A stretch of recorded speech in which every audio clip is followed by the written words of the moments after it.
Good morning दोस्तों, welcome to my channel. दोस्तों आज के वीडियो का हमारे टॉपिक है जीवन में बर्बाद होने से बचने के सूत्र। तो दोस्तों आज की वीडियो में हम ये बताने वाले हैं कि आप अपने लाइफ में बर्बाद होने से कैसे बच सकते हैं। तो देर ना करते हुए अपनी वीडियो को स्टार्ट करते हैं और आपको 6 टिप्स बताते हैं जिनको फॉलो करें और अपने लाइफ में बर्बाद होने से बचें। सबसे पहले अधिकांशतः ये देखा गया है कि हम में से बहुत सारे लोग अपने लग्जरी के लिए, अपने आनंद के लिए लोगों से कर्ज लेते हैं और अपने घर में वस्तुओं का संग्रह कर्ज के द्वारा करते हैं और कभी कभी बड़ी मुसीबत में पड़ जाते हैं। दोस्तों मैं इतना कहना चाहूँगा कि हमें सर्वप्रथम कर्ज लेने से बचना चाहिए। अदर डिफरेंट लोगों से कर्ज हमें नहीं लेना चाहिए। कहने का मेरा सेंस ये है कि हमें उधार लेने से परहेज करना चाहिए। यदि हम किसी पर्सन से उधार लेते भी हैं तो हमें अपने इनकम के अकॉर्डिंग ही कर्ज लेना चाहिए। यानी हमें जिस प्रकार हमारा आमदनी है उसी प्रकार हमें कर्ज लेना चाहिए ताकि हम उस कर्ज को आसानी से चुकता कर दें और हमारे ऊपर एक बोझ ना रहे।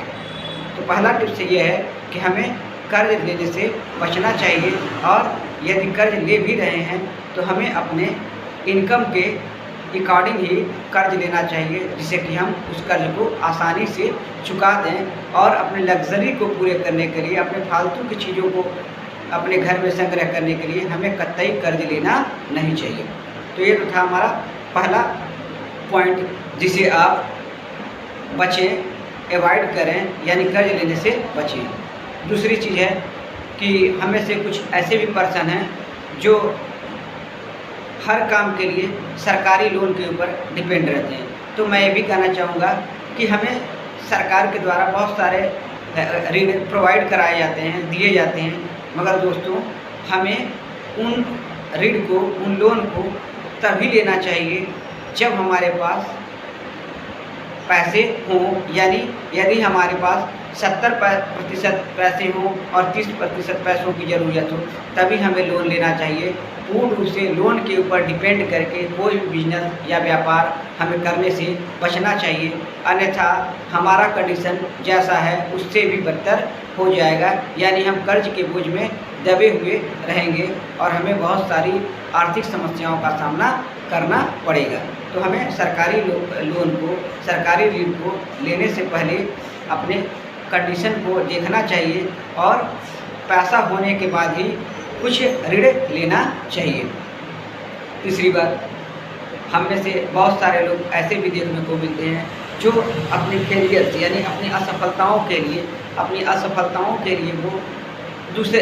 असफलताओं के लिए अपने किस्मत को दोष देते हैं कि मेरी किस्मत में ये नहीं है, मेरा किस्मत खराब है, मैं चाहता तो ऐसा करता मगर मेरी किस्मत में ये लिखा नहीं है। तो दोस्तों हमें कर्म करना पड़ेगा तभी हमारी किस्मत में कुछ बदलाव होगा।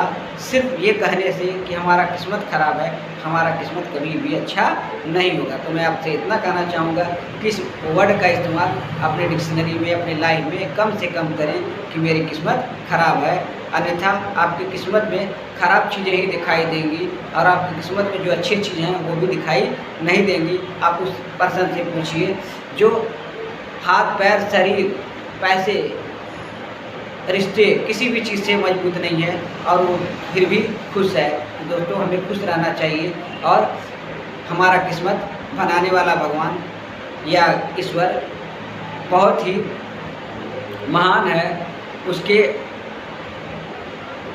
चीज़ों को समझना हमारे लिए इम्पॉसिबल है, इसलिए हमें अपनी किस्मत के दोष नहीं लेना चाहिए। चौथा बात, अपनी गलतियों के लिए हम में से बहुत सारे ऐसे पर्सन भी मिल जाएंगे वो अपनी गलतियों के लिए दूसरे के ऊपर ब्लेम करते हैं, दूसरे के ऊपर इल्ज़ाम लगाते हैं।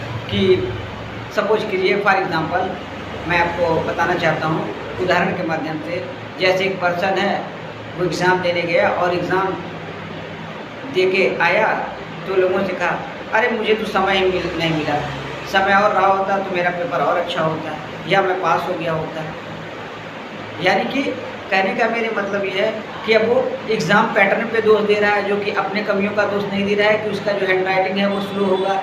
सबको तो वही टाइमिंग दिया गया है। तो मेरे कहने का सेंस ये है, अपनी कमियों पे छुपाने के लिए दूसरे को दोष नहीं देना चाहिए, दूसरे के ऊपर ब्लेम नहीं करना चाहिए। जैसे हमें से कुछ पर्सन ऐसे भी हैं, एक पर्सन है वो सरकारी जॉब पा गया तो ये कहेंगे अरे वो तो पैसा दिया होगा तब तो सरकारी जॉब पाया होगा, या वो तो नकल किया होगा तो वो हमसे बेटर कर लिया। तो दोस्तों हमें अपने बारे में सोचना चाहिए, ना कि दूसरे के बारे में ये ब्लेम करना चाहिए कि वो पर्सन ऐसा किया होगा तो उसके साथ अच्छा हो गया। तो ये गलत बात है, हमें इससे भी बचना चाहिए यदि अपनी लाइफ को बर्बाद होने से बचाना है तो।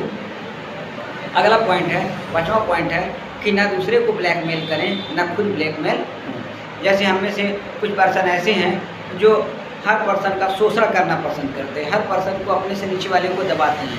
तो दोस्तों मैं इतना कहना चाहूँगा कि हमें किसी को दबाना नहीं चाहिए, किसी पर्सन को ब्लैकमेल नहीं करना चाहिए। यहाँ ब्लैकमेलिंग का मतलब ये है कि कुछ पर्सन दूसरे पर्सन का शोषण करते हैं, यानी हर बात के लिए उसे परेशान करते हैं, टॉर्चर करते हैं। तो हमें ना तो दूसरे को टॉर्चर करना चाहिए, ना यदि कोई पर्सन हमें टॉर्चर कर रहा है तो हमें बर्दाश्त करना चाहिए, हमें बर्दाश्त भी करना नहीं चाहिए। जैसे सपोज कीजिए आप किसी पर्सन से प्रेम करते हैं और पर्सन प्रेम की आड़ में आपसे लीगल और इनलीगल हर तरह की बातों को मनवाना चाहता है, तो दोस्तों हमें वक्त रहते ऐसे पर्सन को, ऐसे व्यक्ति को पहचानना चाहिए। यही सबसे बड़ी कला है कि हम उस पर्सन को जान लें कि वह वास्तव में हमें प्रेम ही करता है या वो सिर्फ और सिर्फ हमें एक जरिया मात्र समझता है कमाई का या टाइम पास का। तो दोस्तों हमें ऐसे भी लोगों से बचना चाहिए। यदि हम ऐसे लोगों को पहचान नहीं पाएंगे वक्त रहते, तभी हमारा लाइफ बर्बाद हो जाएगा। अगला पॉइंट है जो हमें से कुछ लोगों के पास ये भी देखने के लिए मिलता है कि वो दोहरी ज़िंदगी जीते हैं। तो दोस्तों मैं इतना कहना चाहूँगा कि हमें अपने ज़िंदगी में दोहरे लाइफ से बचना चाहिए। मेरे कहने का एक मतलब ये है कि कुछ पर्सन हमारे आसपास में ऐसे भी हैं जो